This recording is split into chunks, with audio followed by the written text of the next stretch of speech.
Hello everyone! Good morning, good morning, good morning to all my beloved friends. Pasyal muna tayo dito sa bukid mga guys at tignan itong mga maisan ni Uncle dito.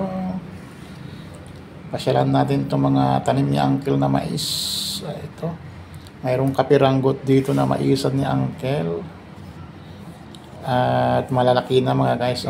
Kakatapos lang na nahagisan ng abono at ito sariwang-sariwa yung dahon mga guys. At kapag nahagisan ng abono at mapatubigan ay iyan ang resulta ng mais. Tubig at abono ang kailangan niya mga guys para lumago at sumariwa ang dahon. At siyempre lumaki rin ang kanyang mga puno-puno para pagka mataba siya ay mamumunga rin siya ng mataba.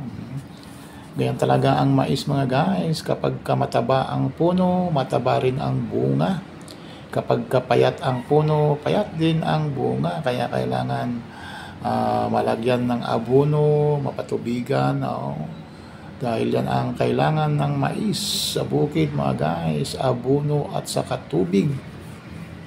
Ito, mayroong kapiranggot na taniman ng mais ni Uncle dito. Dalawang purpose nito. Pwedeng kainin yung bunga, pwedeng ibinta, pwede rin ipakain sa mga baka, itong mga dahon-dahon ng mais pagkatapos maani. Pwede rin aniin na hilaw at pwede rin patuyuin para mayroong binhi. Ayan mga guys. Welcome dito sa bukid mga kaibigan. Ito yung maisan ni Uncle na kapiranggot. Mayroon siyang kapiranggot na taniman ng mais at napakasariwa ang dahon dahil nakatikim ng abono sa katubig. Napatubigan mga guys. At mayroon konti lang yan mga guys. Konti lang yan.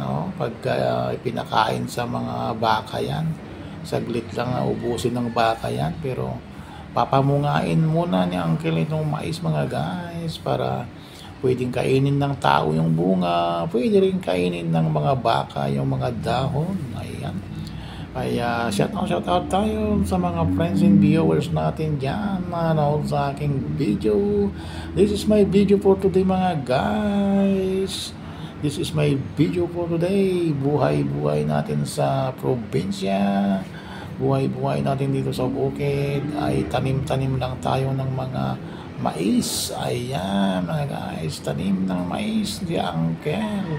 Pakasipag na Uncle magtanim-tanim. Dito lang siya nag-steady sa bukid. Kaya katapos mataniman ay taniman ulit. Walang kapaguran, walang tigil sa pagtatanim sa bukid. Kaya mga guys, thank you very much sa inyong panonood dyan. God bless us all.